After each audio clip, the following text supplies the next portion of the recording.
क्रांतिकारी sky classes में आपका स्वागत है। आप अभी देख रहे हैं साइंस का स्पेशल सीरीज चल रहा है और अभी केमिस्ट्री का पहला चैप्टर आज स्टार्ट हो रहा है, रासायनिक अभिक्रिया एवं समीकरण। इस चैप्टर का जितना भी इम्पोर्टेंट सवाल है उन सारे सवालों को इसमें हम लोग डिस्कस करेंगे। उसका जो इम्पोर्टेंट कंसेप्ट है इस चैप्टर से रिलेटेड उस चीज़ को बताएंगे। अगर आप हमारे चैनल पर नए हैं तो सब्सक्राइब कर लीजिए। अपने यार दोस्त को जो मैट्रिक इस बार देने वाले हैं 2025 में, उनके लिए बहुत इम्पोर्टेंट सीरीज होने वाली है, इसलिए आप उनके पास शेयर कर सकते हैं और ज़्यादा से ज़्यादा इसको शेयर कीजिए। अगर आप कंपटीशन का भी तैयारी कर रहे हैं तो ये साइंस बहुत आपको हेल्प करेगा। चलिए इस चैप्टर की शुरुआत हम लोग करते हैं। इस चैप्टर का पहला क्वेश्चन है, एक समीकरण दिया हुआ है। इस समीकरण के बारे में पूछ रहा है कि ये जो रासायनिक जो अभिक्रिया हैं, ये अभिक्रिया कौन सी अभिक्रिया है। जब इस आप चैप्टर को पढ़े होंगे तो इसमें बताए होंगे कि अभिक्रिया कई प्रकार की होती हैं। विस्थापन अभिक्रिया होती है, संयोजन अभिक्रिया होती है, एकल विस्थापन होता है, द्विविस्थापन होता है, वियोजन अभिक्रिया होता है। कई प्रकार की अभिक्रिया की चर्चा की गई है। तो ये इक्वेशन दे करके जो आपको अभिक्रिया दिया हुआ है इसके बारे में पूछ रहे हैं कि कौन सी अभिक्रिया है। तो ये विस्थापन अभिक्रिया है। विस्थापन अभिक्रिया क्यों? क्योंकि विस्थापन अभिक्रिया में क्या होता है कि जब देखिए विस्थापन अभिक्रिया में होता है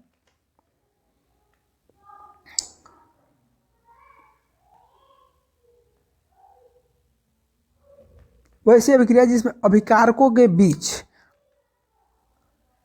मतलब आयन का जो आदान प्रदान होता है उसको द्विविस्थापन कहते हैं। जो आप ऑप्शन नंबर बी में है एक संयोजन अभिक्रिया। संयोजन अभिक्रिया उस अभिक्रिया को कहते हैं जहां दो या दो से अधिक पदार्थ संजो करके एक उत्पाद का निर्माण करते हैं, उसको हम लोग कहते हैं संयोजन अभिक्रिया।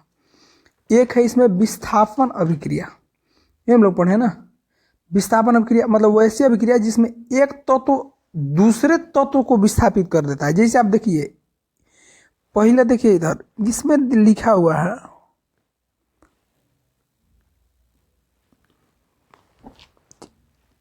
यहाँ पे देखिए फेरस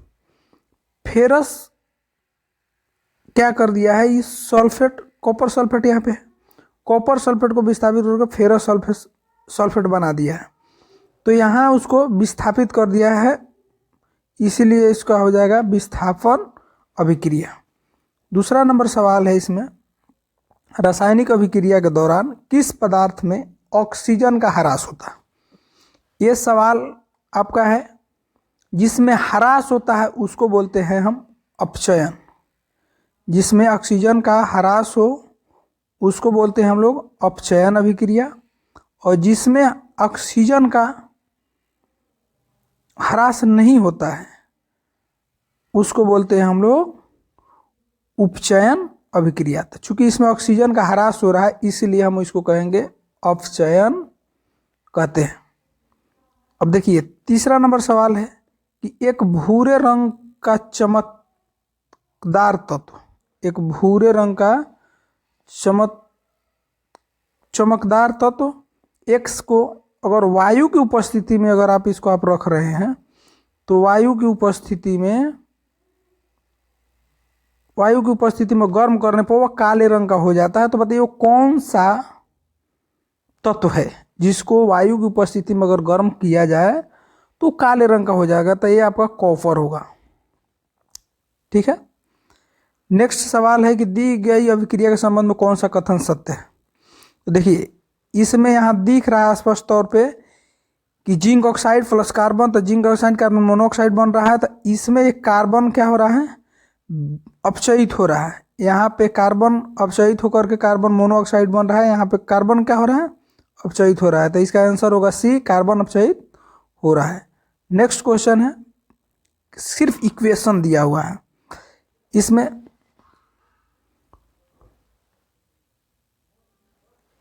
इस इक्वेशन के उस फिर पूछ रहा है कि रासायनिक अभिक्रिया इसमें कौन सा है। वहीं देखिए यहाँ पे आप गौर से देखिएगा,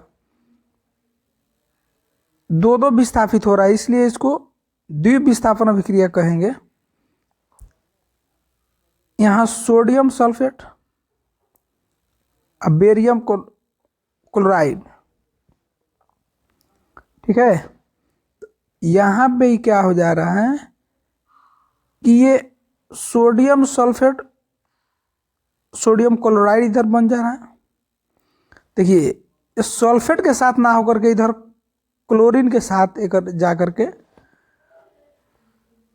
मिल जा रहा है। तो इसमें क्या रिप्लेस कर रहा है, सोडियम किसको रिप्लेस कर दिया, सोडियम सल्फेट को, और जाकर के किसके साथ, और इधर बेरियम क्लोरीन के रिप्लेस करके चला गया है। इसीलिए ये दो विस्थापन हो रहा है, एक समीकरण में, एक ही अभिक्रिया में दो दो जगह विस्थापित हो रहा है, इसीलिए इसको द्विविस्थापन हम कहते हैं, ठीक है।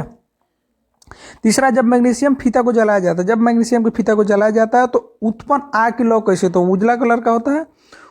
उत्पन्न आग की लौ किस कलर का होता है, उजला कलर का होता है।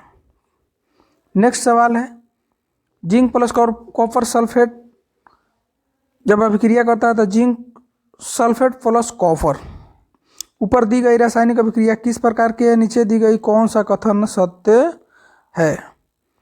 तो देखिए ये कथन यहाँ दिया हुआ है, इसमें भी देखिए यहाँ PbO प्लस कार्बन, फिर यहाँ देखिए विस्थापित करके कार्बन ऑक्सीजन के साथ जा रहा है, फिर यहाँ पे विस्थापन अभिक्रिया हो जाएगा। कौन सा अभिक्रिया होगा, विस्थापन अभिक्रिया होगा, ये विस्थापन अभिक्रिया होगा। नेक्स्ट 8 नंबर सवाल कह रहा है कि निम्न अभिक्रिया कॉपर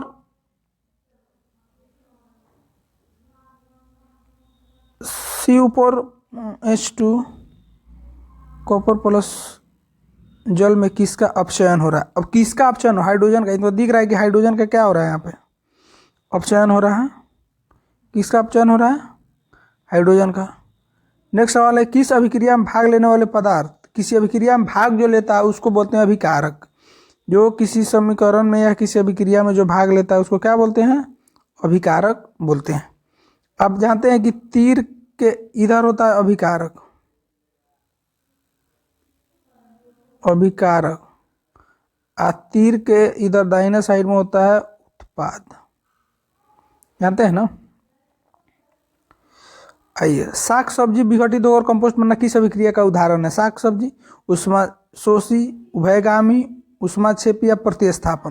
देखिए साग सब्जी या अपना जो चावल दाल चावल खाते हैं हम लोग, फिर उसके बाद में क्या खाते हैं, चावल है और आपका, अब जानते हैं कि चावल, आलू और ब्रेड में कौन सा चीज मिलता है, कार्बोहाइड्रेट मिलता है। फिर एक सवाल बहुत इंपॉर्टेंट सवाल ये पूछता है कि बताइए कि श्वसन जो हम लोग सांस लेते हैं ना, ये कौन सा अभिक्रिया है, ऊष्माशोषी है कि ऊष्माक्षेपी है। तो उसका जो आंसर होगा ना, उसका आंसर होगा आपका ऊष्माक्षेपी। क्या होगा, ऊष्माक्षेपी। और ये साग सब्जी जो विघटित होकर के जो कंपोस्ट बनती है, इसका भी आंसर होता है ऊष्माक्षेपी। अब आ गया उपचयन, क्या होता है उपचयन और एक है अपचयन। उपचयन और अपचयन, पहले उपचयन के बारे में देखिए। उपचयन में क्या होता है, ऑक्सीजन का योग होता है, ऑक्सीजन का योग होगा तो हाइड्रोजन का क्या हो जाएगा, ह्रास होगा। ऑक्सीजन का ह्रास होता है तो इलेक्ट्रॉन का त्याग होता है, ये होगा उपचयन। अपचयन में क्या होगा कि हाइड्रोजन का ह्रास होगा तो फिर हाइड्रोजन का वृद्धि हो जाएगा और इलेक्ट्रॉन का क्या होगा, ग्रहण हो जाएगा, ठीक है ना। अपचयन उपचयन में कभी अंतर पूछता है कि अपचयन किसे कहते हैं, उपचयन किसे कहते हैं, ये पूछेगा, या वो कहेगा कि अपचयन उपचयन में किन्हीं 2 अंतर या 3 अंतर बताइए। 5 नंबर के सवाल में सवाल पूछता है, तो इसका आंसर सभी हो जाएगा। नेक्स्ट सवाल है, फिर एक अभिक्रिया दिया है, फिर पूरा किस प्रकार की अभिक्रिया है, अभी जस्ट हम लोगों ने पढ़ा है। देखिए copper oxide plus hydrogen, copper plus जल बन रहा है। कॉपर के साथ जो ऑक्सीजन है फिर जल के साथ जाकर को विस्थापित हो जा रहे, इसमें आपका आंसर होगा विस्थापन अभिक्रिया। और एक कौन सा विस्थापन अभिक्रिया होगा, ये एकल विस्थापन है, क्योंकि एक ही तत्व के साथ ये विस्थापित हो रहा है, ठीक है ना, इसीलिए इसको एकल विस्थापन अभिक्रिया हम लोग कहते हैं। फिर 13 नंबर सवाल जो आपका कह रहा है कि श्वसन किस प्रकार की रासायनिक अभिक्रिया। अभी जस्ट इस सवाल के बारे में हम बताएं कि श्वसन किस प्रकार की रासायनिक अभिक्रिया है, तो कौन सा है, ऊष्माक्षेपी। कौन सा अभिक्रिया है, ऊष्मा। अब आइए 13 नंबर सवाल पे। 13 नंबर सवाल का आंसर हो गया श्वसन किस प्रकार की अभिक्रिया है। अगला नंबर सवाल है, एक समीकरण दिया हुआ है, फिर पूछ रहा है कि किस तरह का समीकरण। इस समीकरण के बारे में, इस बारे में आपको बताया जा चुका है कई बार कि समीकरण आपके कई प्रकार के थे। एक थे संयोजन अभिक्रिया, जिसमें दो या दो से अधिक अभिकारक टूट करके एक पदार्थ अगर बन रहा है तो इसको हम लोग कहते थे संयोजन। वियोजन है जो एक ही पदार्थ टूट के, एक ही अभिकारक टूट के कई पदार्थ का निर्माण कर रहे हैं, छोटे छोटे कणों में टूट करके, तो उसको हम लोग कह रहे थे कौन सा, वियोजन। अब यहाँ देखिए, एक छोटा सा टूटा है CaCO3 और इससे CaO और CO2 का निर्माण हो रहा है, तो कौन सा हो जाएगा आपका, वियोजन हो जाएगा। कौन सा अभिक्रिया होगा, ये वियोजन अभिक्रिया होगा।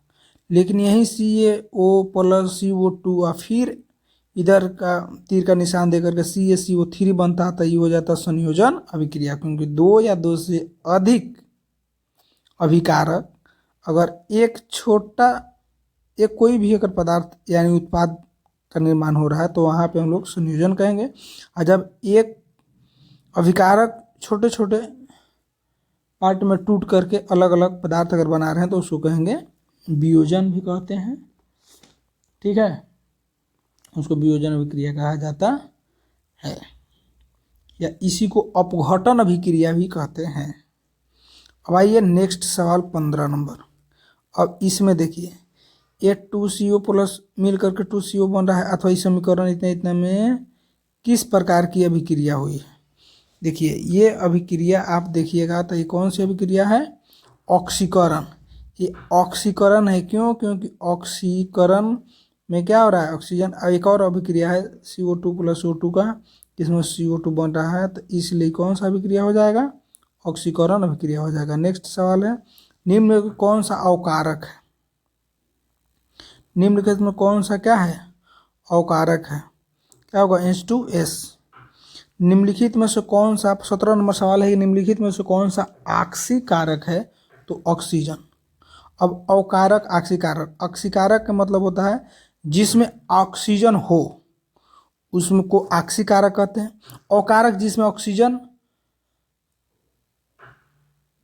जिसमें ऑक्सीजन नहीं हो, ठीक है,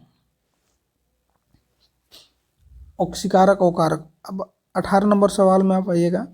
18 नंबर सवाल कह रहा है कि निम्नलिखित में से कौन सा पदार्थ ऑक्सीजन से संयोग नहीं करता है।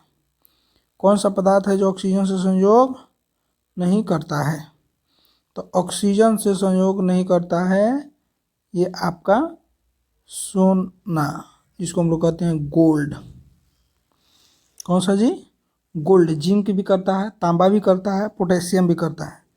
फिर आपका 19 नंबर सवाल कह रहा है कि निम्नलिखित में से कौन सा उत्पाद लेड नाइट्रेट को गर्म करने पर प्राप्त होता है, तो क्या हो जाएगा, NO2 और ऑक्सीजन। NO2 और ऑक्सीजन गर्म करने पर प्राप्त होता है। 20 नंबर सवाल है, फिर एक प्रकार का फिर अभिक्रिया दिया हुआ है, फिर कह रहा है कि कौन सा अभिक्रिया आपको अब बताना है, ठीक है। देखिए Fe2O3 2Al Al2, देखिए फिर इधर फेरस O3 से हट करके Al के साथ चला गया, एक ही के साथ हो रहा है ना, इसलिए एकल विस्थापन। एकल विस्थापन ऑप्शन में नहीं है, इसीलिए इसको हम बोलेंगे विस्थापन अभिक्रिया। कौन सा अभिक्रिया, द्विविस्थापन नहीं मारेंगे, इसको क्या बोलेंगे, एकल विस्थापन। अगर ऑप्शन में नहीं है तो उस कंडीशन में हम द्विविस्थापन अभिक्रिया का आंसर हम करेंगे। 21 नंबर है, खाना बनाने में प्रयुक्त द्रवीभूत पेट्रोलियम गैस का प्रमुख उपयोग क्या है। ये तो सब कोई जानता है, क्या होता है जी, ब्यूटेन होता है। जो LPG होता है ना, उसमें क्या होता है, ब्यूटेन। 22 नंबर सवाल है, निम्नलिखित अभिक्रिया H2S प्लस Cl क्या बना है, 2HCl प्लस S में कौन सा पदार्थ ऑक्सी कारक है? कौन सा पदार्थ ऑक्सी कारक है? कौन सा पदार्थ है? कैल्शियम। कैल्शियम कर रहे हैं, क्लोरीन। कौन सा पदार्थ जी? क्लोरीन है। 23 नंबर सवाल है, निम्नलिखित में से कौन सा पदार्थ बिना ज्वाला के जलता है? बिना ज्वाला के ही जलता है, वो है आपका कोयला। बिना ज्वाला के कौन सा जलता है? कोयला। इसमें देखिएगा ज्वाला कोयला में नहीं निकलता है। 24 नंबर सवाल है, रासायनिक समीकरण में जलीय विलयन को किस प्रतीक द्वारा दर्शाया जाता है? एक्वा से दर्शाया जाता है उसको, एक्वा इसको कहते हैं। एल से ये लिक्विड वाला हो गया, एस से सॉलिड हो गया, जी से गैस हो गया। एक्वा कप जब जलीय विलयन में कुछ मिला हुआ होता है तब उसको एक्वा द्वारा दर्शाया किया जाता है। 25 नंबर सवाल, निम्न में कौन सा पदार्थ फोटोग्राफी में सिल्वर ब्रोमाइड का यूज होता है? ये है option number B, silver bromide. जो फोटोग्राफी होता है ना, उसमें फिल्म बनाने में सिल्वर ब्रोमाइड का प्रयोग किया जाता है, AgBr का। 26 नंबर सवाल है, जल का वैद्युत अपघटन में मुक्त करने वाली हाइड्रोजन और ऑक्सीजन 2:1 में होता है। हाइड्रोजन और ऑक्सीजन अब निकालिएगा तो 2:1 में होता है। मोल का जब अनुपात निकालिएगा तो H2O होता है ना, तो हाइड्रोजन का 2 और ऑक्सीजन का 1, जैसे H2O यही होता है ना। हाइड्रोजन का कितना है? 2, ऑक्सीजन का कितना? 1, इसलिए 2:1 हो जाएगा इसका आंसर। भखरा चूना का जलीय विलयन से दीवारों पर पुताई करने में दीवार की चमक बढ़ जाती है। किस पदार्थ बनने के कारण होता है? CaCO3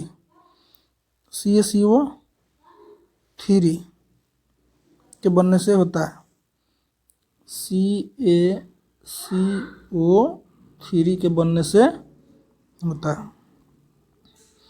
रासायनिक अभिक्रिया को व्यक्त किया जाता है किस द्वारा? संकेत के रूप में, समीकरण के द्वारा। अभी तो उसी की चर्चा हो रही है, देख रहे हैं जितना समीकरण आ रहा है, इसको द्वारा समीकरण के द्वारा रासायनिक अभिक्रिया को व्यक्त किया जाता है, समीकरण के द्वारा। 29 नंबर सवाल, निम्नलिखित में से कौन सा समीकरण असंतुलित है?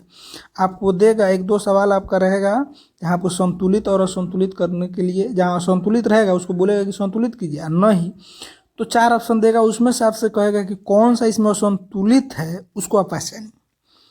तो असंतुलित कैसे पता लगेगा? तो ये तीर का निशान है, तीर के निशान का पहले का जो तत्वों का जो द्रव्यमान है और बाद में तत्व का द्रव्यमान क्या होना चाहिए? सेम होना चाहिए। इसके लिए बताया गया था कि कैसे हम चेक करेंगे। तो सबसे पहला काम हम लोग करेंगे, सबसे पहला काम है तत्वों के परमाणु की पहले हम लोग देख लेंगे। तीर के पहले द्रव्यमान संरक्षण का नियम आप पढ़े हैं कि किसी भी रासायनिक अभिक्रिया में द्रव्यमान का न तो विनाश होता है और न ही निर्माण होता है, ठीक है। तो उसमें सबसे पहला काम है कि सूत्र के चारों ओर बॉक्स बनाएंगे, जितना भी सूत्र है सब के चारों ओर बॉक्स बना देंगे। जैसे सूत्र है ना, जैसे ये वाला सूत्र है, इसके चारों तरफ बना लेंगे, ये वाला इसके चारों तरफ। इसी तरह हम चारों तरफ क्या करेंगे? बॉक्स बना लेंगे।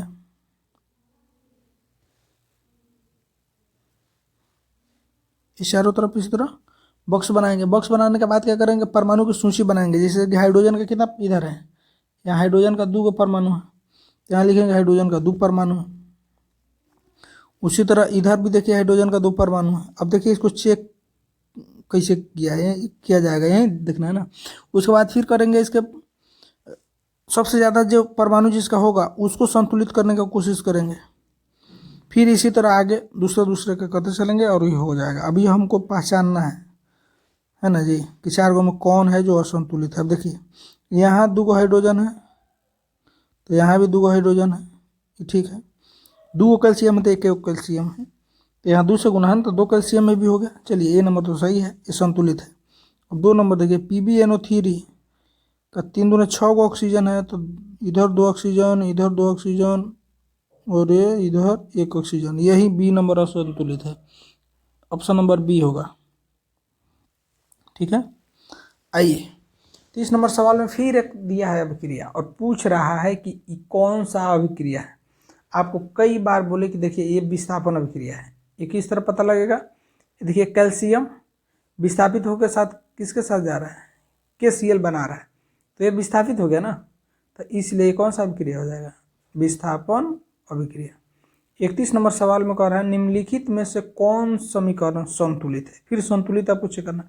संतुलित के लिए कहे कि देखिए इसमें भी एक लोहा क्लोरीन 2 है, इधर दिखा रहा है 3, तो संतुलित हुआ नहीं, ये गलत।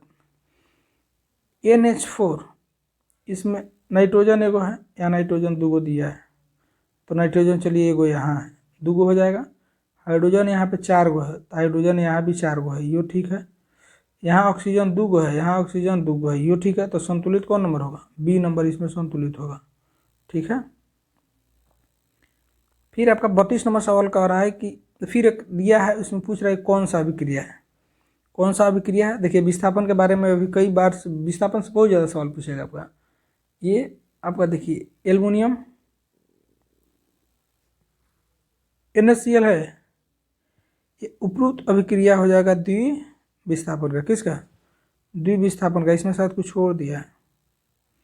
निम्नलिखित में से कौन सा ऊष्माक्षेपी अभिक्रिया का उदाहरण है, ऊष्माक्षेपी जिसमें ऊष्मा, ये देखिए एक ऊष्मा शोषी है और एक ऊष्माक्षेपी है, जिसमें ऊष्मा का उत्पादक जो बनता है, जो उत्पाद बन रहा है उस उत्पादक में अगर ऊष्मा उत्सर्जित हो रही, इसका मतलब ऊष्मा क्या है, ऊष्मा क्षेपी है। आज जहाँ नहीं बन रहा वह ऊष्मा को शोषण कर लिया, सोख लिया है, तो वो हो जाएगा ऊष्मा क्षेपी।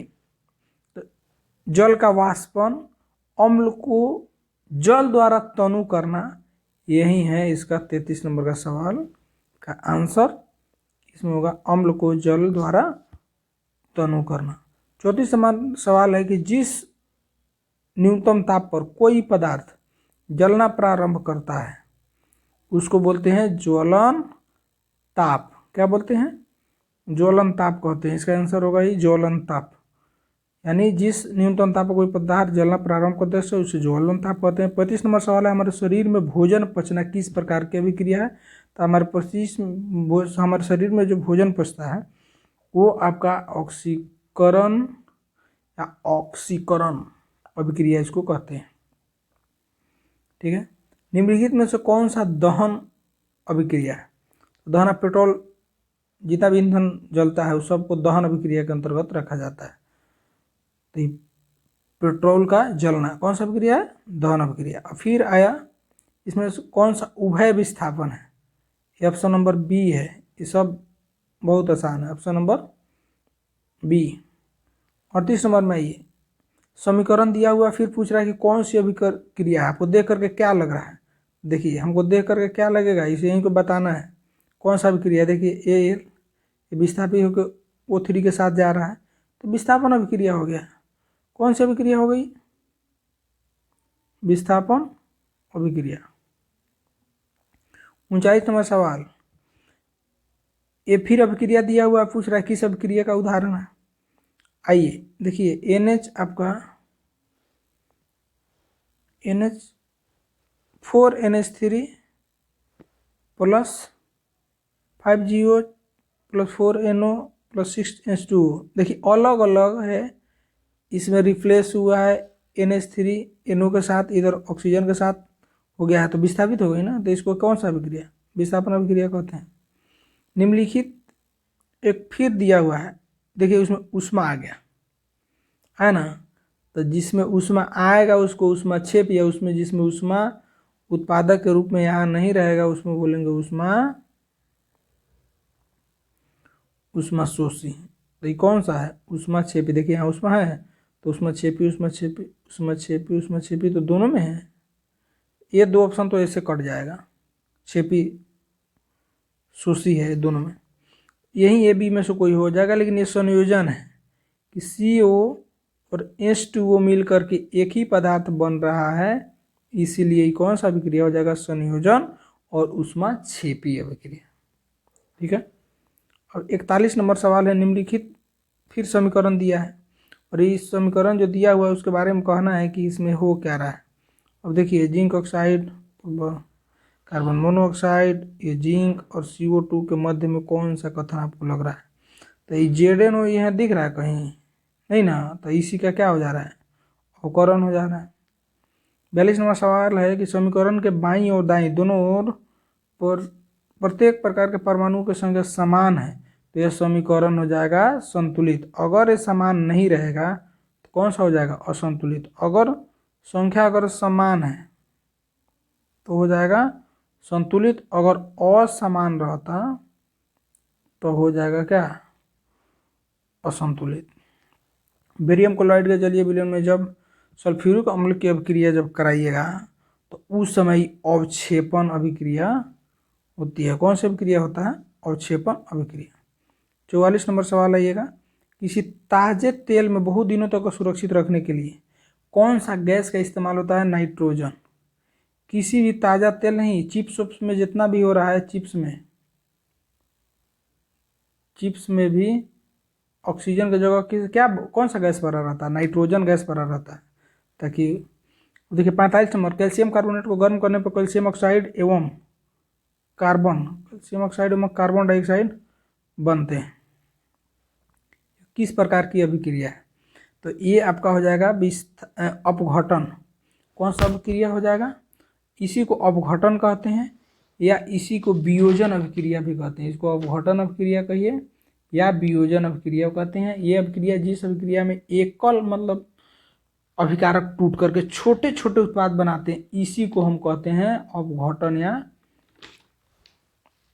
अपघटन या वियोजन अभिक्रिया। 46 नंबर सवाल है, जिस रासायनिक अभिक्रिया में प्रतिफल के साथ साथ ऊष्मा का उत्सर्जन हो उसको क्या कहेंगे? ऊष्मा छेपी। अभी आपको बताए थे कि जिस अभिक्रिया में ऊष्मा अगर उत्सर्जित हो रहा है, इधर अगर ऊष्मा उत्सर्जित हो रहा है, इसका मतलब होगा ऊष्मा छेपी अभिक्रिया। जब सोडियम हाइड्रोक्साइड और हाइड्रोक्लोरिन अम्ल के बीच अभिक्रिया होने पर सोडियम क्लोराइड एवं जल बनते हैं, यह अभिक्रिया कहलाती है क्या? ये आपका कहलाएगा उदासीनीकरण अभिक्रिया। जब सोडियम हाइड्रोक्साइड और क्लोरिक अम्ल का जब आप क्रिया कराइएगा तो वहाँ पे सोडियम क्लोराइड और जल बनता है। ये जो अभिक्रिया है इसी को हम बोलते हैं उदासीनीकरण अभिक्रिया। 48वां सवाल है, एक हल्के